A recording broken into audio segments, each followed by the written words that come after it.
Hello, you're welcome to another exciting edition of this Bible study program. My name is Mr. Magbe Leslie Egariva, and I'm a gospel preacher in the Church of Christ. It's good to be here again. It's been a while. I've done some video interviews, and I'm back again with brother Handy from Kentucky, United States. We've had this scheduled this discussion for a while, but we've not had time to do that for some reasons. But we are glad to be back again. Interestingly, maybe it has been postponed somehow so that we can have it done on my birthday, because today, September 13th, happens to be my birthday. So I guess this would be a very good birthday gift for Yeah, my. happy birthday. Thank you, brother Handy. How are you doing? I'm good. It's good to talk to you again. It has been a while. Yes, it has been a while. It's good to have you again. You're looking very good. I think I'm looking good too. Anyway, today we want to talk about the work of a gospel preacher. Who is a gospel preacher?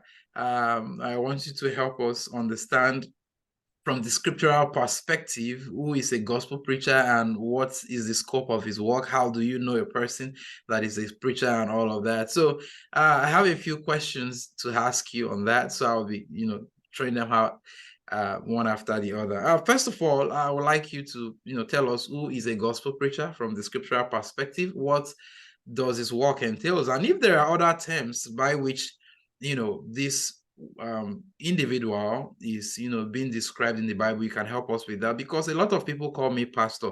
I think I'm not a pastor anyway, but maybe because I talk about the Bible, several people call me pastor. So am I a pastor because I teach the Bible? And just put us through on that. Yeah, I get that too, where people they hear that I preach and they automatically think, "Oh, so you're a pastor," and I usually try to correct them and say that, well, I'm not a pastor, but I am a preacher.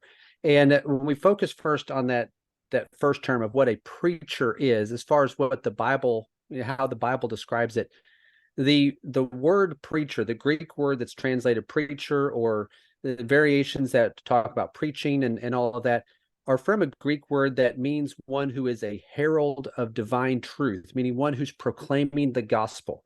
And over in Colossians chapter 1 and verse 23, it says over there that Paul is writing here to the church of Colossae. He says, "If indeed you continue in the faith, firmly established and steadfast, and not moved away from the hope of the gospel that you have heard, which was proclaimed in all creation under heaven, and of which I, Paul, was made a minister." So in that verse, it talks about the gospel being proclaimed in all creation. And that word, at least in this translation, it's used the word proclaimed, is translated in other passages as preached. So this is what we're talking about here, one who is proclaiming the message of the gospel. And when we think about other terms, a lot of people think about that term pastor, but when we think about this role of one who's proclaiming the gospel, the other words in the New Testament that would be more accurate to use, besides preacher, which is an accurate term, is one who proclaims the gospel, but also you have the word evangelist that's used over in 2 Timothy chapter 4, where Paul told Timothy to preach the word, which is, again, that word for preaching. It was the same as Colossians 1:23, to preach the word in season and out of season. And he said in verse 5, to do the work of an evangelist. So when we think about one who is a preacher, you also have that word of an evangelist that is being used to describe the same work. And that word is derived from the Greek word for gospel, euangelion, that it's used for, or from that word, to describe one who is teaching or preaching, proclaiming the gospel. And there's a third term also that is sometimes used, that is also in both of those passages that I mentioned already, in Colossians 1:23 and also 2 Timothy 4 and verse 5, where it uses the term ministry. Paul said that I was made a minister in Colossians 1:23, and he told Timothy in 2 Timothy 4 and verse 5 to fulfill your ministry. And so that term of a minister, that is sometimes used for a gospel preacher, though it is helpful to understand that word minister, or what a ministry is, can be broader than just one who preaches the gospel. There are lots of different ways to serve, which is what that term means.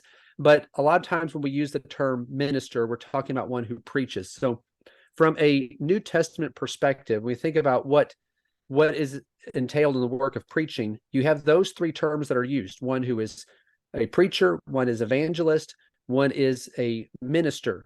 And all of those words help describe the work. They are proclaiming the message of truth, they are spreading the gospel, and they are serving in the Lord's work in carrying out those works of sharing the word and proclaiming the gospel to others. Thank you. Thank you very much for that wonderful background.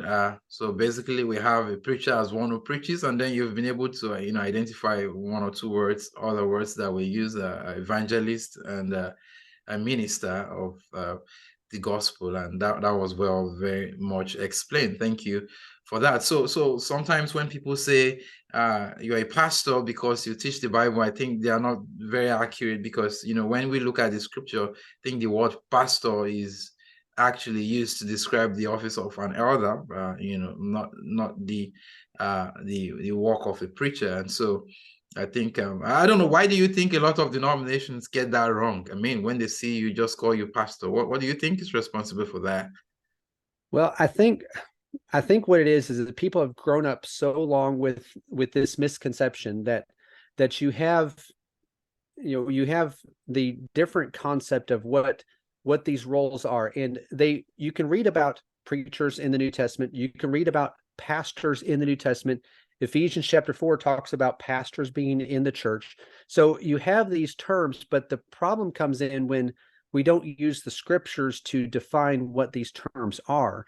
And you have in Ephesians 4 and verse 11, where it talks about there's pastors in the church, it also mentions evangelists as a separate role. So the preacher or the evangelist is something that is separate and distinct from a pastor. Now, there are situations, there are times where someone can fulfill both roles, and we'll talk about that here in just a minute. But generally speaking, those are two separate roles. Pastors are something different from what we talked about with a preacher. Preacher is one who proclaims the gospel, or an evangelist is sharing the message of the gospel.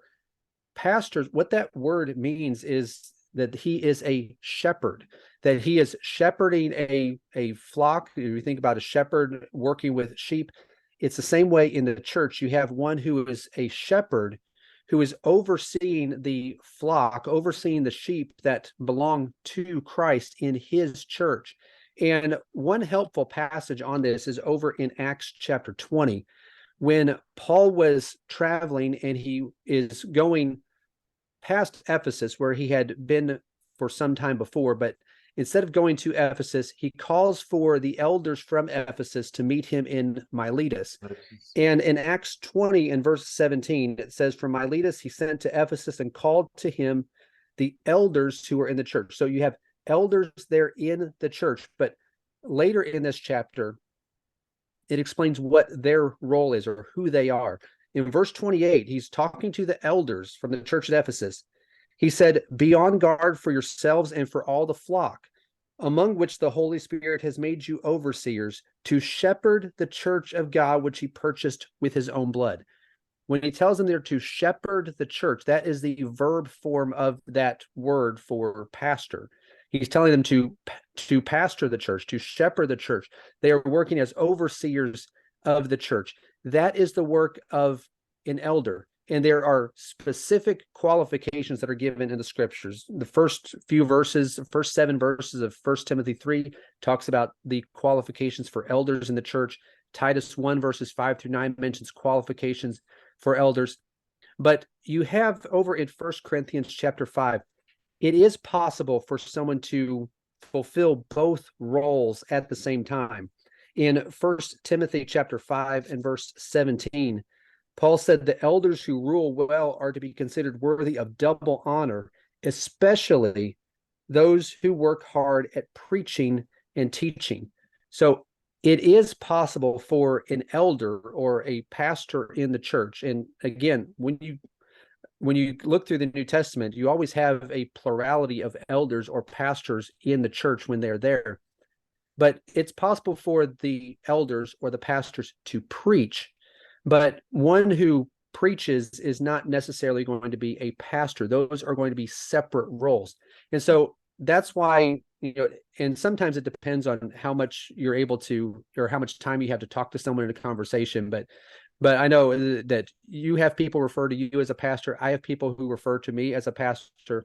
And sometimes I just, just quickly, make a comment that like, well, I consider myself a preacher. I'm not a pastor. Mm-hmm. And perhaps someday I might serve in that role, but right now I'm not serving in that role. But I am working as a preacher because I work in preaching and teaching the word of God and proclaiming the gospel. That's the work of a preacher. Mm. Thank you for that. I think it's important to stress that a point so that people will know that just because a person teaches the Bible doesn't automatically mean such is a pastor. And these are, two different roles as given in the scripture. And I like the fact that you emphasize 1 Timothy 5:17, that it is possible for a person to work in both capacity if he's qualified, to be ordained as an elder or a pastor in the congregation. And I think Peter, if I'm not mistaken, was one man in the Bible who walked in that capacity, because if you look up 1 Peter chapter 5, I think it says, the elders who are among you I exhort, which I'm a fellow elder as well. Peter was an elder, and we know he was also a preacher of the gospel. So, I mean, those are strong passages of the scriptures that really prove the point. So I would like to thank you so much for that. I'd like to go back to the preacher and his work again. Over the years I've had some people teach that it is very wrong for a preacher to be located. I've always been reading these arguments, on books and all. But I think back in 2016, I personally met some folks who argue that it is wrong for a man to be located in a congregation as a preacher. In other words, when a church has elders, they teach that the preacher is expected to go from place to place, maybe in the capacity of a missionary or something like that. You don't have business with staying in a particular church for years or for a time being a located preacher. What do you think about that? Well, especially when you think about that argument, where usually what they'll say is that if the church has elders, then their responsibility is to teach, and then the preacher, he goes on and he travels somewhere else or preaches in some other capacity. And it is true that those who are elders in the church, they have the oversight of the church. They are responsible for whatever is being taught. They are responsible whether they are teaching themselves or they invite someone to teach or whatever it is. They are responsible for whatever teaching is done there. So it is not true. And whether this is done in intentionally or maybe unintentionally, where elders simply they invite a man to come and work with them as the preacher, and then they kind of don't pay much attention to what he's teaching or what he's doing, and he kind of has free reign. That's not what elders should be doing. They are to be overseeing the congregation, including what is being taught. But when it comes to this idea of, well, if they're elders, you can't have a located preacher. We see in the New Testament that Paul was located in various places at different times. He was in Corinth for 18 months. We see in Acts chapter 18. He was in Ephesus for 3 years. As he talked to, as when he met with the elders in Acts chapter 20, he was reminding them of his work among them. And he was there for 3 years. Timothy was in Ephesus for a period of time. And Philip, who is mentioned in Acts chapter 8 and verse 40, is after he helped convert the man from Ethiopia, that he went to Caesarea. And we see him in Acts 21 still in Caesarea. We can infer that he was still working there from Acts chapter 8 on, which would have been a period of about 20 years. So he was located in a particular place for an extended period of time. So the question then, I think, would, for the brethren who believe this, that you can't have a man located in a congregation as a preacher, then how long does he have to be there before he's considered a located preacher? How long is he allowed to stay? If Paul stayed in Ephesus for 3 years, is that going to be the limit? And say, well, he could be there 3 years, but then after 3 years, he has to leave. Well, Philip was in Caesarea for 20 years. Does that mean that, well, okay, we can say 20 years, but then, we have to leave after that?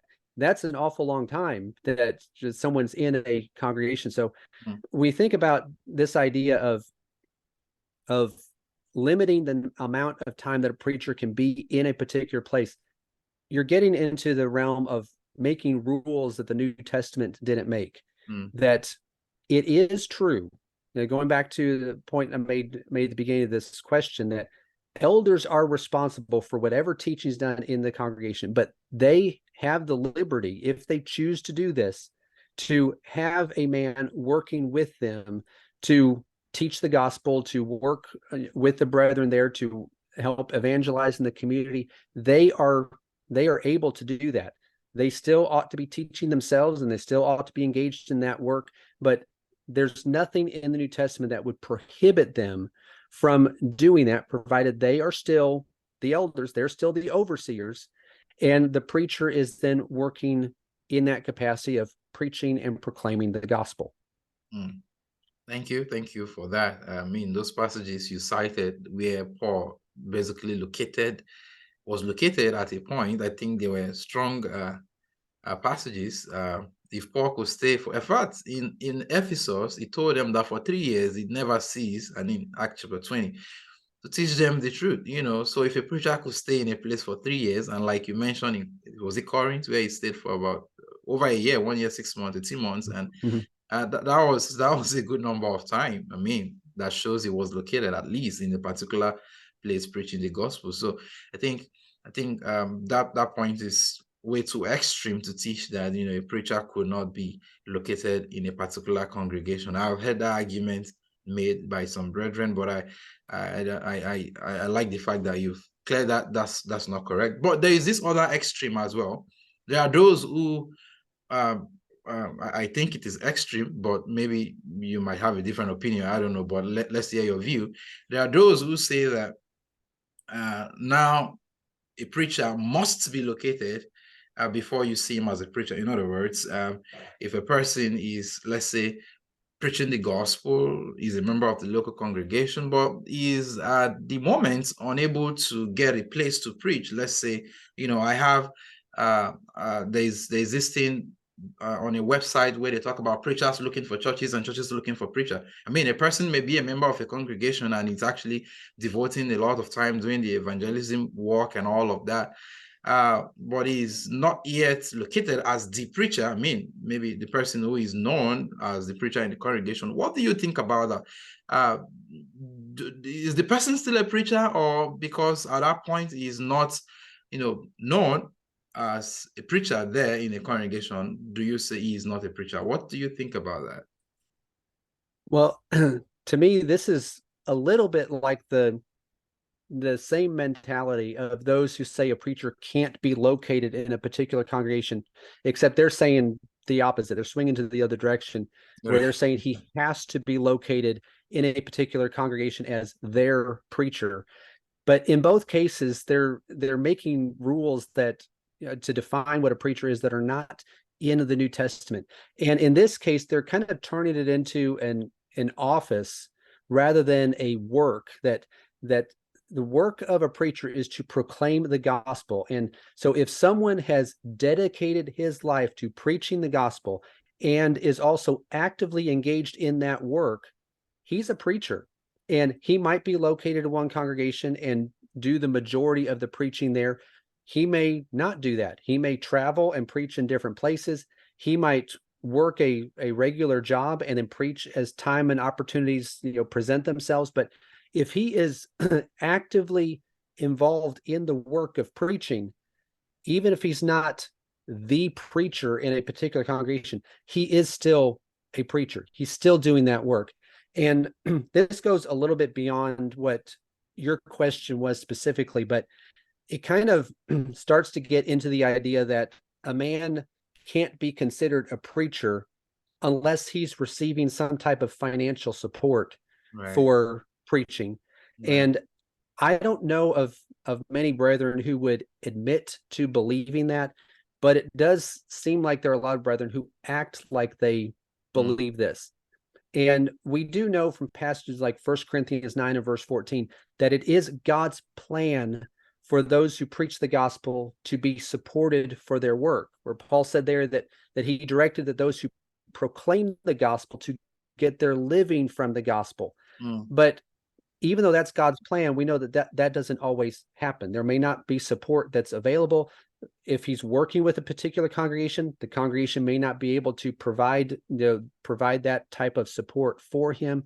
And there were times in Paul's life that he was going and he was preaching. In Corinth, he worked as a tent maker. When he met with the elders of the church at Ephesus in Acts chapter 20, he talked about how his hands worked and labored in order to provide for himself and those who were with him. He worked while he was in Thessalonica. He mentioned that in both of his letters to that church. In 1 Thessalonians 2:9 and also in 2 Thessalonians 3, he mentioned working to provide for himself even while he was doing the work of a preacher. So if a man has dedicated his life to preaching the gospel and he is actively engaged in the work in whatever capacity he is able to do that, then he's a preacher. It doesn't matter if he's receiving some type of monetary support for that. And it doesn't matter if he's, preaching a certain number of times at a local church. He is still a preacher because he's dedicated to the work and he's actively doing the work as he is able to do that. Thank you. Thank you very much. I mean, that was very clear. I've heard brethren, particularly even say to me at one time prior to this time, I mean, before I was, because I would say I started preaching at a very, very, very young age, even while I was still in school. I've had interest in preaching. My father is a preacher, so I've been following him to meetings even right from when I was young. So I had a lot of interest. So a brother once said to me that, well, I am not a preacher. I shouldn't see myself as a preacher because I am not located. And even when I, do certain work that even they themselves, they are not doing, the located preachers, if you look at the efforts, that was what I told someone the other day. I said, look at the efforts. What makes a man a preacher? Is it the job he's doing or the support he's getting or the location? It's not the location, just like you said, it's the work. So look at all of these efforts that I am doing. I don't know of any of you located preacher around this area that is doing this. So what makes me different from why would you be a preacher and then I am not one?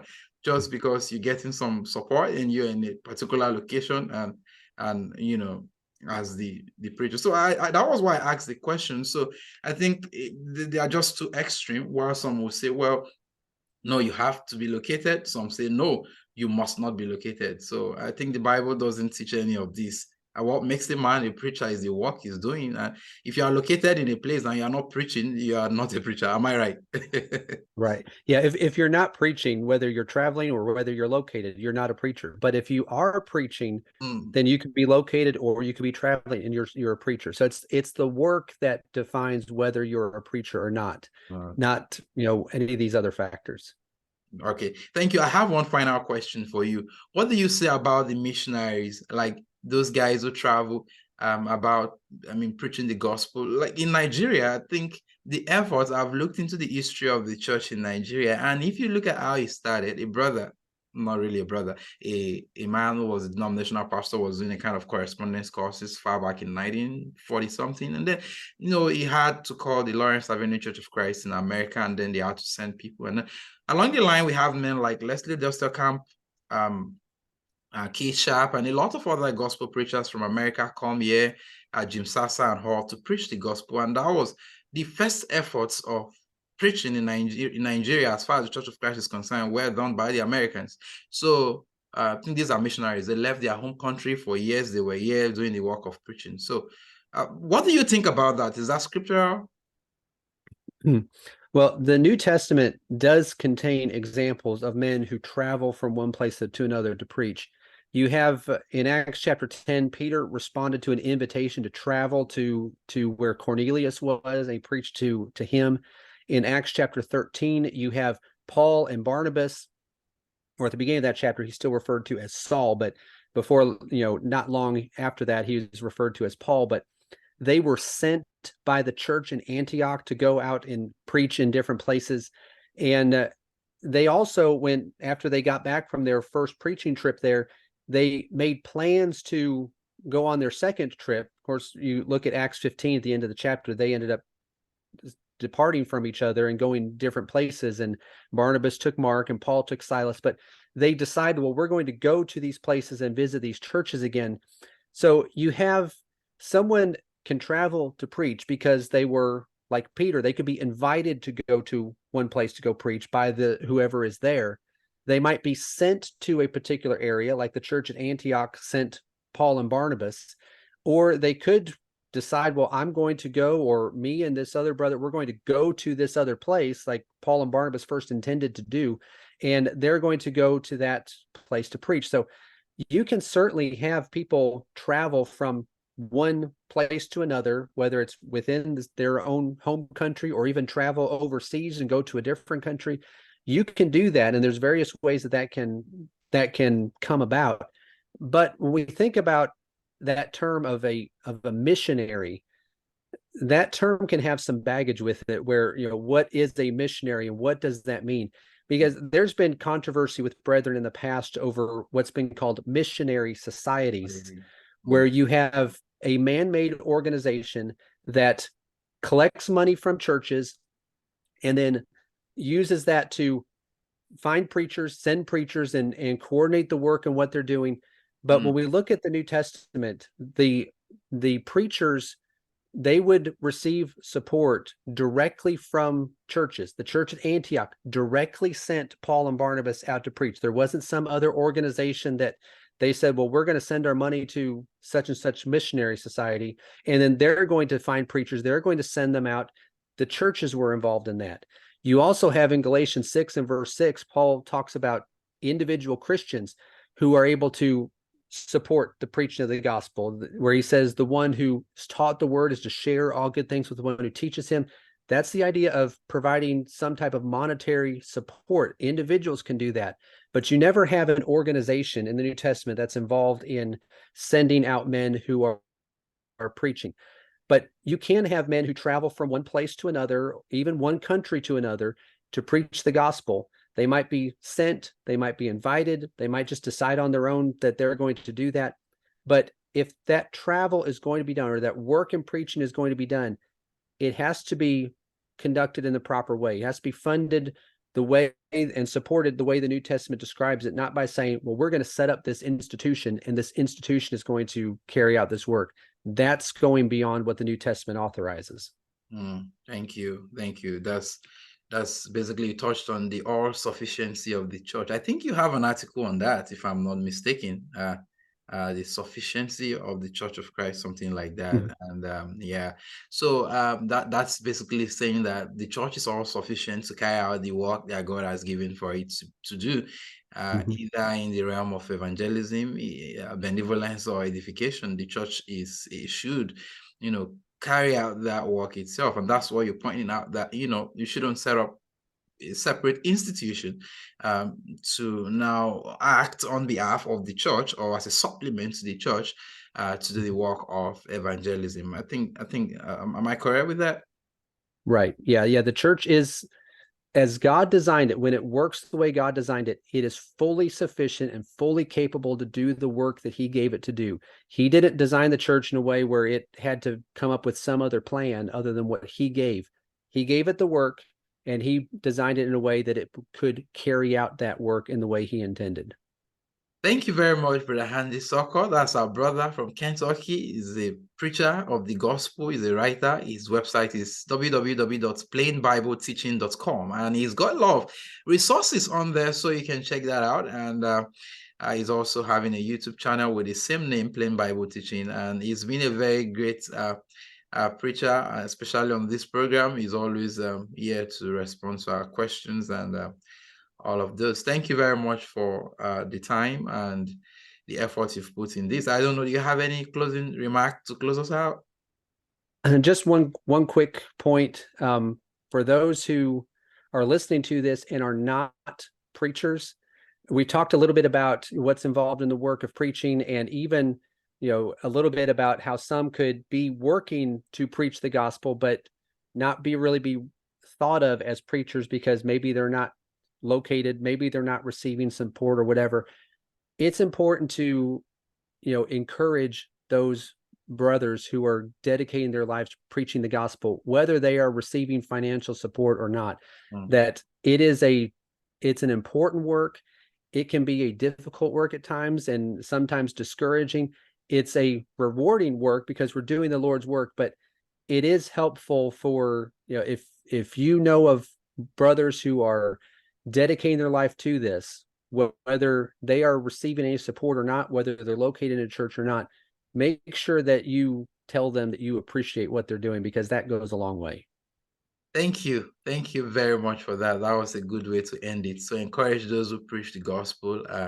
It's not easy. And when a lot of people don't want to do it. A lot of ladies have told me, hey, Leslie, I don't want to marry a preacher. I mean, that's one of the challenges involved. I mean, they just don't like the fact that you're a preacher because there are so many obstacles, so many troubles, so many issues from the congregations that you'll be facing. So they don't want to be a preacher's wife that's going to be having to face a lot of trouble and all of that. So it's not an easy job. So, I mean, I'm not bothered about people not wanting to marry a preacher, but I'm a preacher and I'm proud of it. And I'm very excited to be one. Thank you very much. Too. Yeah. That's good. Thank you very much, Brother Handy. May God bless you until I see you again. Have a good time. Yeah. You too. Thanks.